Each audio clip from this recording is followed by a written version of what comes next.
C'est pas la NASA. Hein. Si c'est le lancement. Alors, on est en direct, ça y est. Bonsoir, bonsoir, bienvenue dans le podcast, la critique en direct de l'analyse cinématographique. Et aujourd'hui, on va parler de, on va parler cinéma, on va parler d'une franchise. Oui, c'est une franchise. On va parler du Marvel Cinematic Universe. Un grand concept cinématographique qui existe depuis maintenant des années, hein, depuis quelle année? 2004? Iron Man 1, c'était quelle année? 2008. 2008? Ouais. Ok. Ah, 2008? Ouais. Ah, quand même. Ok. Donc, on va parler de, comme le titre l'indique, hein, comment le Marvel Cinematic Universe est devenu un déchet absolu. On va pas passer par quatre chemins. Hein. Le titre passe pas par quatre chemins, l'image non plus. Donc, on va expliquer en fait comment on est arrivé d'un concept de série de films qui se déroule dans un univers interconnecté, qui commençait avec des films comme Iron Man, Captain America, etc., qui étaient des films plus ou moins divertissants à l'époque, on va dire ça comme ça, qui n'étaient pas non plus des chefs-d'œuvre, mais qui étaient divertissants. Et comment on en est arrivé à ce qu'on a aujourd'hui, qui est ce qu'on a aujourd'hui, bref. Moi je propose un peu que, pour pas que ça parte dans tous les sens, qu'on essaye de résumer un peu depuis le début, qu'on essaie de garder ça linéaire, hein, au mieux, genre qu'on essaie de parler d'abord de la genèse du projet, comment le Marvel Cinematic Universe est arrivé à la base. Je sais pas si vous voulez... Si vous, comment est-ce que c'est né tout ce projet? Est-ce que vous savez? Non. Comment est né le Le Cinematic Universe. Ouais. Qui a créé ce concept? Qui a fait ça? Qui a eu l'idée? Alors, c'est Kevin Feige, non? Joss Whedon. Kevin Feige. Kevin Feige. Non, Joss Whedon. Kevin Feige? Bon, attends. Bah, si, il a participé. Il y a John Favreau ici, il me semble. Non, mais non, l'idée de mélanger les... Bon, ça existe depuis hein. Ça existe depuis hein. Je suis même envie de dire... Ça existe depuis... Ça existe depuis la nuit des temps. Hein. Non, ça tu parles de crossover, mais là on parle vraiment de univers partagé là. Univers partagé, crossover, c'est-à-dire un même créateur de...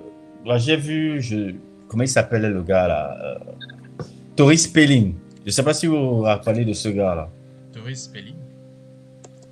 Ouais, c'est le mec qui avait créé deux séries très très en vogue dans les années 90 qui s'appelaient Beverly Hills 90-1210 et il avait Melrose Place. Et les acteurs parfois de Melrose Place apparaissaient dans... Il y avait des épisodes où les acteurs de Melrose Place étaient dans Beverly Hills et les acteurs de Beverly Hills étaient dans la série Melrose Place parfois. Ça arrivait souvent. Donc il y avait souvent ces crossovers là qui arrivaient. J'ai même envie de dire, je pense qu'il y a dans certains soap opéras, il y a eu ce genre de truc, hein, si je me trompe pas. Les crossovers. Oui, je sais pas, comment il s'appelle, comment ça s'appelle, Des jours et des vies, General Hospital. Je crois que c'est créé par la même personne, hein. Les soap opéras là, genre qui existent depuis les années 60-70 là, qui ont 40-150 ans là. Vous connaissez pas les soap opéras? Tu connais ça, non, Charles? Ouais, genre les feux de l'amour. Voilà, les feux de l'amour. Il y a toujours eu des... Amour, joie et beauté. Oui, il y a toujours eu des... Je sais pas si c'est créé par les mêmes gars. Attends, comment ça s'appelle encore? Bref, ça a toujours existé, hein, ce genre de délire. Ça a toujours existé. Ouais, non, mais ça a toujours existé. Mais en fait, on parle surtout du MCU dans le sens d'univers étendu et bien défini. Parce que ce que tu racontes, c'était surtout quelques épisodes là, alors que dans le MCU, c'est de... C'est vraiment... Je perds mes mots. Il y a une différence entre un crossover, entre une apparition et un caméo, et vraiment un univers interconnecté où la présence des personnages impacte le cours des événements, où par exemple, l'un des exemples, c'est les actions de Captain America dans son propre film façonnent la façon dont la société se forme dans le présent, par exemple pour Iron Man 1, ou pour ou pour... Comment expliquer ça? C'est-à-dire que ça va plus qu'un caméo. Ouais, les événements, les événements que tu peux voir dans un film impactent l'autre film qui a un peu comme ce que tu voulais dire dans Buffy et Angel, c'est ça que tu voulais faire. C'est un peu ça. En gros, moi, de ce que j'ai compris de la jeunesse de toute cette histoire du MCU, c'est que à la base, c'est 4 gars qui créent le MCU. Là, je vais taper leurs images là. Le premier, on va dire, c'est Joss Whedon. La plupart des gens connaissent Joss Whedon parce que en ce moment, il a une très mauvaise réputation par rapport au fait que oui, il avait abusé verbalement et plus, il avait abusé. Bon, je dois avouer que c'est pas le gars le plus fun à côtoyer. Et s'il est pas très funky. Ouais. C'est le gars qui avait abusé Gal Gadot, l'acteur de Cyborg aussi sur Justice League. En gros, c'est un gars insupportable avec qui travailler. C'est le créateur de la série Buffy contre les vampires et Angel. Et en gros, oui, c'est l'un des gars qui a créé le Marvel Cinematic Universe. La particularité de ce gars-là, et je commence à le comprendre parce que justement en ce moment je regarde la série Buffy contre les vampires, que j'ai bientôt terminé d'ailleurs. Et justement en regardant cette série-là, Buffy contre les vampires, je vais mettre une image. Tu réalises quand tu regardes la série que le MCU en fait, c'est Joss Whedon. Parce que le savoir-faire de créer un univers où, des univers différents, où où les personnages, par exemple, le truc avec Buffy, c'est que ça interagit avec la série Angel et vice versa. Les événements de Angel impactent Buffy contre les vampires, les événements de Buffy contre les vampires impactent Angel, un peu comme les événements de Captain America impactent Iron Man et vice versa en fait. Et celui qui a apporté ça, c'est Joss Whedon. Et du coup, il a créé ça avec Robert Downey Jr. Parce que Robert Downey Jr. n'était pas seulement celui qui interprétait Iron Man, il avait aussi une implication, il avait aussi un rôle actif en fait dans la direction du Marvel Cinematic Universe. C'est pour ça qu'il a été désigné pour jouer le premier personnage dans le film qui lançait cette série de films. Le troisième, c'était Jon Favreau. Donc maintenant qui a travaillé sur Mandalorian ou sur Boba Fett? Mandalorian, Boba Fett. Oui, il travaille dans Mandalorian. Mais en aparté, vraiment, c'est amusant un peu la carrière de Robert Downey Jr. Voilà, j'ai l'impression de voir 2 gars. Ouais, il était en tôle à la base, non? Non, c'est parce que oui, il y a la carrière du jeune premier qu'il a été. Parce que c'est presque je dirais pas un child. Est-ce que c'est un child acteur? Je dirais pas child. Mais c'est Robert Downey Jr. C'est une star. On peut le dire. C'est un child acteur. Hein. C'est un mec qui est... Robert Downey Jr., sa starification, c'est dans les années 80. Hein. Voilà. C'est les Less Than Zero. Comment ça s'appelle? Les films comme Less Than Zero, Pick-up Artist. Sa performance, l'une de ses belles performances, c'est encore dans l'interprétation qu'il fait de Charlie Chaplin là, dans les années 80. C'est sorti en 91. Robert Downey Jr., c'est très marrant un peu de voir parce que bon, les gens l'associent maintenant à Iron Man et tout. Mais ce mec a une longue carrière. C'est un fils d'un réalisateur indépendant dont j'ai oublié le. Je sais pas s'il s'appelle Robert Downey Jr. aussi lui. Mais c'est le fils d'un réalisateur indépendant. Et je pense qu'il avait joué son premier rôle dans le film de son père. Si je me souviens. Oui, Senior. Et justement, l'une de ses mauvaises périodes a été généralement provoquée par son père parce que son addiction vraiment à la cocaïne, c'est son père qui a fait qu'il ait ça parce qu'il consommait la cocaïne à 8 ans avec son papa. Oui, c'était la famille de Robert Downey Jr. C'est une famille de hippies. Pas de top, hein? C'est de ça, c'est assez particulier son histoire. Et sa femme est quelqu'un qui a beaucoup La femme actuelle, oui, beaucoup aidé à ce qu'ils reviennent sur le devant de la scène. Et c'est elle qui contrôle même sa maison de production, si je ne me trompe pas. Oui, c'est sa productrice. C'est sa productrice, non, si je ne me trompe pas. Ouais, c'est ça. Parce que moi, je dis ça en tête, hein, je ne suis pas en train de lire. Non, je te confirme. C'est ça. Mais c'est amusant parce que moi, je ne connaissais pas son nom, j'avais oublié. Mais pour moi, Robert Downey Jr., parce que quand je vois Robert... L'autre jour, j'étais en train de regarder Less Than Zero. Je me disais, mais bordel.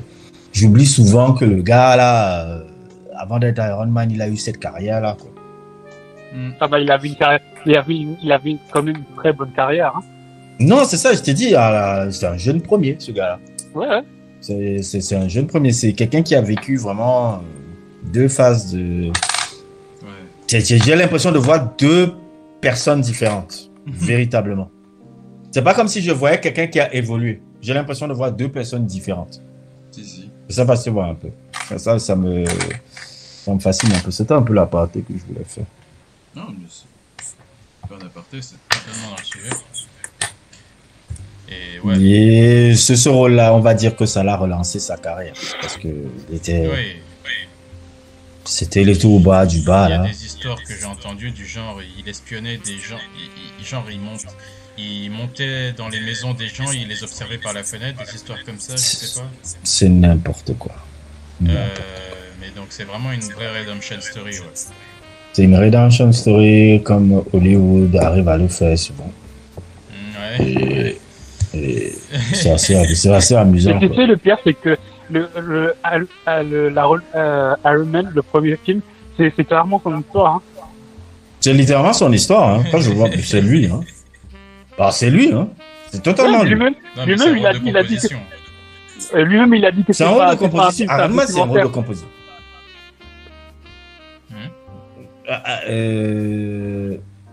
Comment on appelle ça Iron Man, c'est lui, quoi. C'est totalement lui. C'est totalement lui. C'est ce qu'il a vécu. Plus ou moins. Enlevons les pouvoirs. Je parle de Tony Stark. Je veux dire le personnage de Tony Stark. C'est un peu... C'est un peu ce que Robert Downey Jr. Mais bon, le personnage de Tony Stark est un peu plus idéalisé parce que même par rapport aux comics, le personnage de Tony Stark dans les comics est beaucoup plus trashy que ça. Il est alcoolique, c'est un déchet. Dans les films, on lui a enlevé l'alcoolisme, par exemple. On a juste Playboy. Non, dans les films, il y a, mais c'est juste que c'est un peu plus édulcoré. J'ai pas senti qu'il a... Enfin, c'est pas montré, hein. J'ai revu Iron Man 1 récemment. Il est pas alcoolique, hein. Dans les comics, il est vraiment alcoolique, il a un problème avec l'alcool, il va aux alcooliques anonymes et tout, genre. Ouais. Mais bon, ça... Donc, on était sur la phase 4, là. Non, on est la phase 1. On va y arriver à la phase 4, on y arrivera. Ouais. Donc, tu disais que Joss Whedon...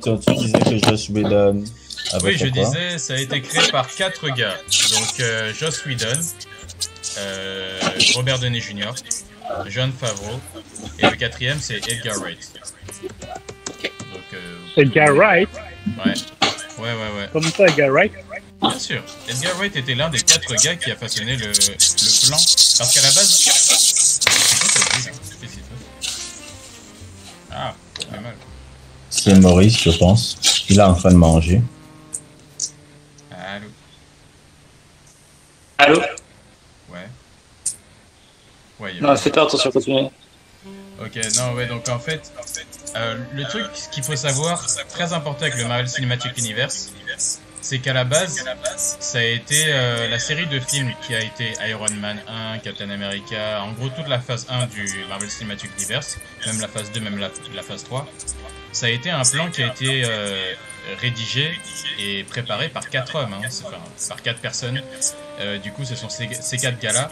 C'est pas quelque chose qui s'est improvisé, c'est quelque chose qui a été planifié en fait. Et Edgar Wright a été impliqué dans le processus. Et justement, c'est lui qui était envisagé à la base pour réaliser le premier film Ant-Man. Parce que l'un des trucs que les gens ne savent pas, c'est que Ant-Man, à la base, devait apparaître dans la phase 1 du MCU, Marvel Cinematic Universe. mais à cause de plusieurs différents artistiques, ça a été repoussé à plus tard.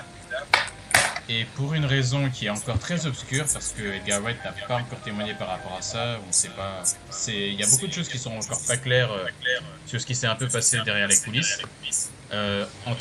Edgar Wright du coup a été écarté du projet et il n'a pas réalisé Ant-Man 1, ça a été donné à un autre réalisateur. Mais bon, là je m'avance un peu. Mais en tout cas, c'est ces 4 gars-là qui ont du coup rédigé le plan pour le Marvel Cinematic Universe sur les 3 phases 1, 2 et 3. Et donc les phases 1 déjà, c'est quel film? Je sais pas si vous vous souvenez. C'était Iron Man, Captain America, on va compter aussi le Hulk de... Oui, il y a Hulk, le premier, le deuxième Hulk, plutôt. Le deuxième plutôt, le Hulk, je sais même pas comment le classifier le deuxième. C'est Incredible Hulk. Je sais pas si c'est une... Oui, l'incroyable Hulk avec Edward Norton, et il était là aussi. Ça compte, c'est plus... Et on a remplacé. Ouais, bon, c'était horrible. Bah, si, ça fait partie du MCU. Il vaut la peine ou pas? Non. Pas vraiment. Okay. T'as pas ton temps. Okay. Oui, il y avait le Hulk, il y avait Captain America, et après, si je me trompe pas, ça se termine avec Avenger. Exactement. L'incroyable Hulk, Iron Man 2, Thor, Captain America, First Avenger et Avengers. Ah oui, il y avait Thor aussi. T'as dit Thor. Quelle époque. On savait pas comment on était gâtés à l'époque. C'était créé par Kenneth Branagh. Tu sais, de tous ces films-là, j'ai pas été gaga de chaque film-là. Hein. Moi non plus, mais avec le recul... Moi, ça m'a, même jusqu'à maintenant, ça me dit rien. Bah, en fait, je me demande même, est-ce qu'il y a des gens qui aiment la première, la phase 1 à part Avengers? La phase 1, elle est un peu...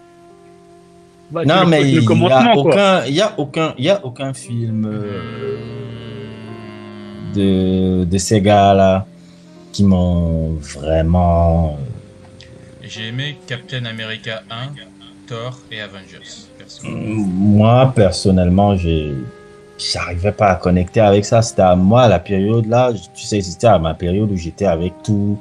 Si je devais regarder un film de super-héros, ça devait être un film de super-héros indépendant. C'était à la période où je découvrais Super. Oui, bon, c'était en mode disper, quoi. Non, là, à l'époque, tout ce qui était truc, et c'était même dans tout, hein, musicalement, au cinéma. C'était mainstream, je regardais, mais j'avais pas j'étais à la période où tout ce qui était alternatif me parlait à l'époque, là. Et les films qui me parlaient, c'était super comment il s'appelle, là, celui qui va faire les Gardiens de la Galaxie, James Gunn. Et puis, il y avait encore, là, si je ne me trompe pas. Il y avait Defender. Oui, mais tout ça, c'est très bien, mais le sujet, c'est le MCU. Oui, c'est vrai, ça va. Oh, mais en plus, moi aussi, j'ai kiffé Super, hein, mais bon. Essayons quand même de... On avance. Ouais. Qu'est-ce qu'on peut dire sur la phase 1? Parce qu'en vrai, c'est court, hein. Non, la phase 1, c'était seulement pour... Moi, j'ai envie de dire que la phase 1, c'était trop... Il y avait trop de toxicité masculine. C'était horrible.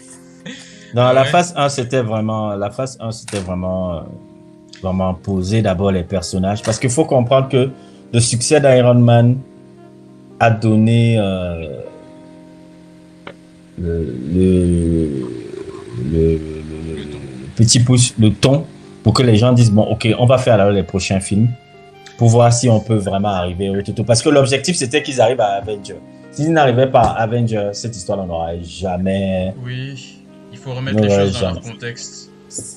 Il n'y aurait pas de MCU, là. Oui, ce que les gens, en tout cas, on va faire un peu le vieux, là, ce que les zoomers, ce que les jeunes d'aujourd'hui ne savent pas, c'est qu'à l'époque de Iron Man 1, personne ne croyait en les films de super-héros, hein.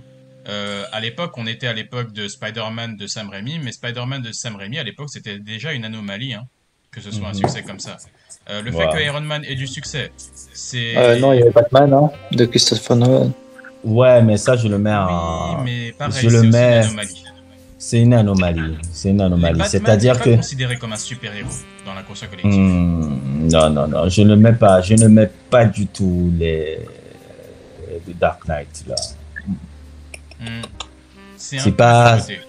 c'est ça, c'est des films vraiment d'auteur où ils ont pris les personnages de super-héros, ils ont dit je vais faire ça. Tu vois. Oui, pour Dark Knight. Ouais, de Dark Knight, je vais faire mon polar avec ça.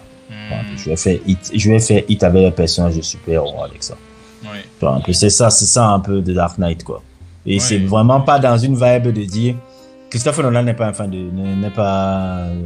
fanatique des super-héros, il s'en fout complètement de ça.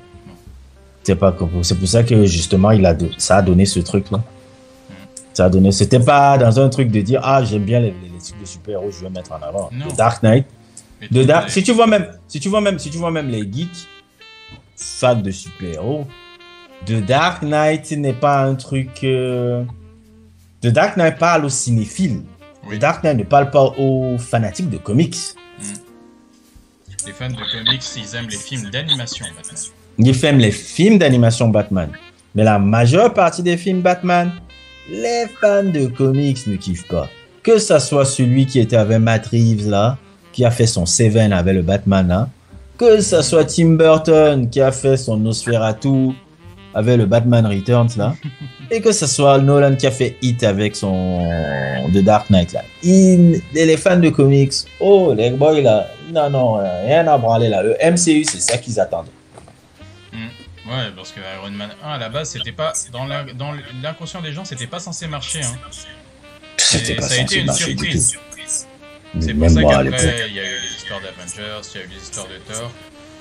Et c'est ça qui a amené du coup cette succession de films qui sont venus aujourd'hui pour le meilleur et pour le pire.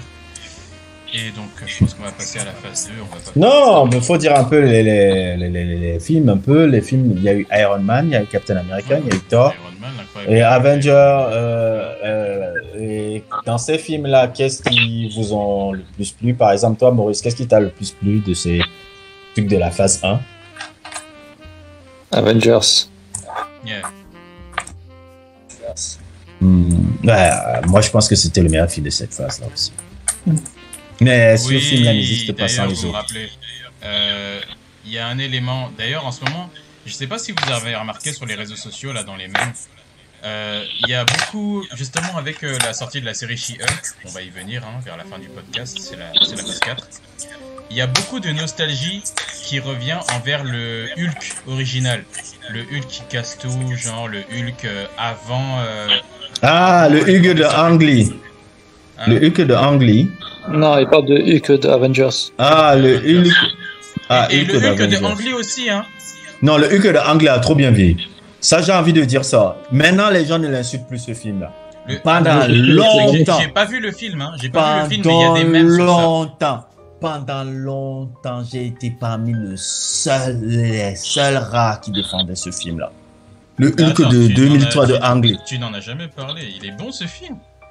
Pour moi, il est génialissime. Je pense qu'on a fait même une vidéo quand on était à Dakar. Si. Hulk de Ang Lee. Il est trop bien. Il est trop bien. J'ai insulté les mecs qui ont détruit Ang Lee quand ils ont... Parce que c'est à cause des fans de comic books. Ça. C'est les fans de comics qui ont fait leur chialerie à la con. Et où tu en disant, mais il nous fait quoi son truc un peu expérimental, mélodramatique et où tu tout là-bas. Le Hulk de Ang Lee était trop bien. Ce Hulk-là. Oui, il était génial. Il était génial. Ça avait même un peu les airs un peu de la série qui était aussi bien aussi, la série. Voilà, il y avait une série aussi. De la série des années 80. Mais celui-là, je l'ai vu, je crois que je l'avais même vu chez vous. Chez Charles. Il est génial, le Hulk de Ang Lee, là. Il est génial. J'ai l'impression que ce Hulk était insulté. Peut-être je confonds avec celui de... Non, c'est celui qui a été le plus insulté. C'est celui qui a été le plus insulté. Ouais, celui de Ang Lee. Moi, ils ont dit, oui. Non, les gars disaient non, c'était, je sais pas quoi là, c'était trop mélo, il y avait peu d'action, il y avait peu de trucs. Il y avait de l'action dans mes souvenirs. En fait, ils n'ont pas aimé la manière dont on a développé le personnage. Parce qu'en fait, le Hulk, c'était pas Hulk qui était important, c'était Eric Bana. C'était Bruce Banner en fait. Oui, c'est ce que je me souviens. Et ils ont réécrit un peu le truc de Bruce Banner, un truc très dramatique qui était très intéressant, un peu, des libertés. Vas-y. Et je rajoute juste un truc. En fait, justement, même dans le film, Hulk, il est considéré comme une force de la nature. C'est pas comme, il n'est pas considéré comme je sais pas, une forme de. En fait, on voit Hulk comme un peu la métaphore de la bombe atomique là-bas. Oui, exactement. Comme la métaphore de la bombe atomique, et c'était très, très, très, très bien fait. Parce que comme on voyait qu'il était scientifique, on voyait un peu le discours un peu sur la peur un peu quand si on verse trop dans la technologie et qu'est-ce qui peut nous arriver. Je voyais un peu je veux pas aller trop dans une sorte de mélodrama, psychodrame, je sais pas quoi là, mais il y avait vraiment une approche tellement novateur et tellement truc. Il fait partie pour moi des films de super-héros les mieux écrits du truc. Et parce que c'est fait par un mec qui n'est pas un fanat de super-héros, Ang Lee qui est un super réalisateur. Je vous conseillerais même un de ses premiers films là, qui s'appelle Pushing. Je crois que c'est Pushing Daisy. Je sais pas si c'est Pushing Daisy ou Pushy Ants. Je sais plus comment ça s'appelle encore. Ouais, Pushy Ants, qui est un de ses premiers. Je crois que c'est son premier film, qui est très génial et qui a déjà. Mais attends, c'est lui qui a fait l'Odyssée de Pi. Oui, l'Odyssée de Pi. Ce mec-là, c'est un réalisateur de malade, tu vois, un peu. Mountain, Tigre et Dragon. Oui, Tigre et Dragon, voilà, c'est le mec qui a fait Tigre et Dragon. Donc, tu vois, un peu, c'est un gars qui est c'est pas un fanat de super-héros et autres et tout, mais c'est quelqu'un que si tu aimes le cinéma, tu vas pas détester les trucs là-bas. C'est pour ça que son Hulk est intéressant. C'est pour ça que son Hulk les réalisateurs qui font les meilleurs films de super-héros, c'est les mecs qui ne sont pas fans. Je le dirais non, toujours. ils peuvent être fans, mais c'est-à-dire qu'ils vont pas recopier. C'est pas des fanatiques. C'est jamais des fanatiques. C'est jamais des fanatiques. C'est des cinéphiles qui prennent ces personnages-là et qui disent, OK, moi, je vais les écrire comme ça. Moi, je vais apporter comme ça. Je ne vais pas forcément respecter tout ce que vous voulez voir dans vos comics. Ils sont aussi fans de cinéma, surtout. Oui, tu dis? C'est qu'ils sont aussi fans de cinéma. Mais en général, tes réalisateurs, enfin, il y a qui, par exemple, de réalisateur qui est fanatique de comics? Ouais, Tarantino est fanatique de comics. Le gars qui a fait Avengers. Le gars qui a fait Avengers, ça. Joss Whedon. Voilà. Bah, il a fait Avengers. Bah, il est fanatique de comics. C'est un fanatique, il y en a beaucoup qui sont des fanatiques de comics. Jon Favreau, c'est un fanatique de comics. Oui, Jon Favreau. Oui, Jon Favreau, c'est un fanatique. Maintenant, il y a des cinéphiles. Des réalisateurs que c'est le cinéma qui est important. Tim Burton n'est pas un fanatique de comics. Tim Burton c'est vraiment un fan du cinéma allemand, quoi. C'est ça que tu vois tout le temps. C'est ça que tu vois dans tous ces films. Donc voilà. Oui, c'est quoi le truc des l'expressionnisme allemand des années je sais pas quoi machin. Les années 20. Oui, qu'on apprend dans les écoles de cinéma. C'est génial, hein. Ah, ouais, c'est génial. Hein. Ouais. Non, c'est bien. C'est seulement que bon, c'est des cons qui aiment trop cela, tu jouer en faisant ça. Oui, se toucher la nouille avec ça. L'expressionnisme allemand, je suis un cinéphile. Allez, regarde le les films. maudire. Les Fritz Lang, franchement. Fritz Lang, le cabinet du docteur Caligari, je suis un cinéphile. Non, mais c'est bon, c'est génial. C'est vraiment une merde, c'est pas possible. Non, mais on les connaît. Merde, en fait, j'adore comment tu fais le name drop pour bien montrer que toi aussi tu connais et que tu t'en as rien à foutre. Bah, tout le monde connaît. Non, tout le monde connaît pas. C'est n'importe qui. Moi, j'ai jamais fait d'école de cinéma. Voilà.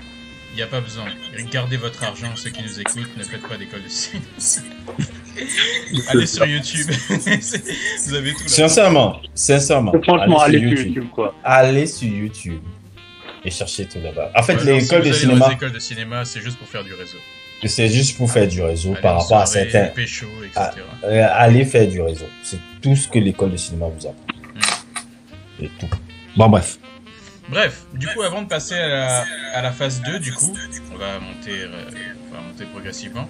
Le truc que je voulais dire quand même par rapport à Avengers, Joss Whedon a beau être un fanatique de comics, il y a quand même, avec le recul, quand tu regardes Avengers 1, il y a quand même des éléments de développement de personnages qui me plaisent beaucoup.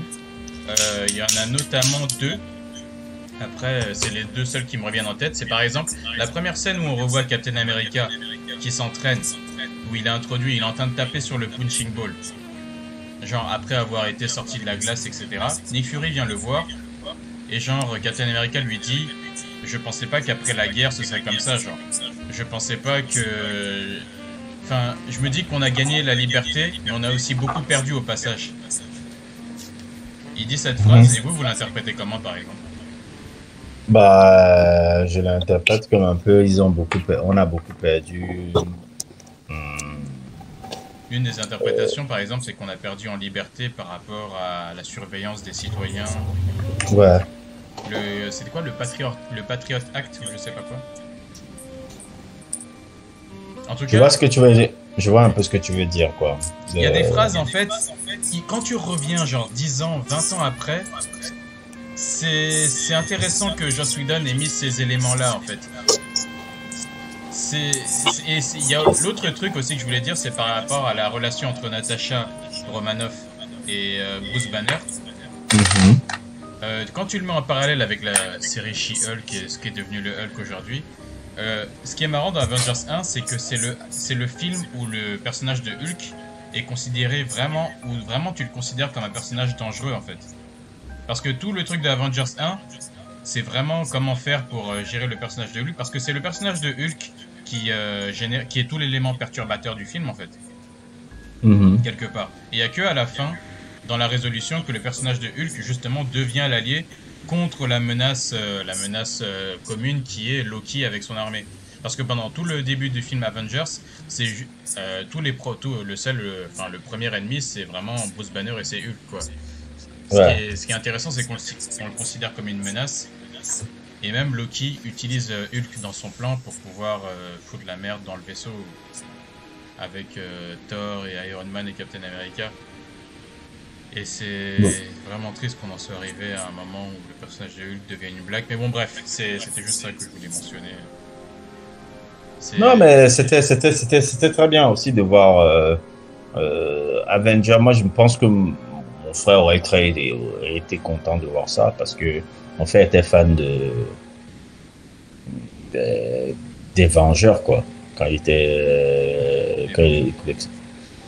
c'est comme ça que nous on l'appelait, puisque c'était en français, les Vengeurs. Il y avait des... Comment ils appellent? Dans les comics, ils sont dans deux côtés. Il y a les Vengeurs de l'Est et les Vengeurs de l'Ouest. Et les Vengeurs de l'Ouest, celui qui est, si je me trompe pas, si je me souviens bien à l'époque, le Vengeur de l'Ouest est Œil de Faucon, non? Qui est le leader? C'est pas. C'est fan de comics.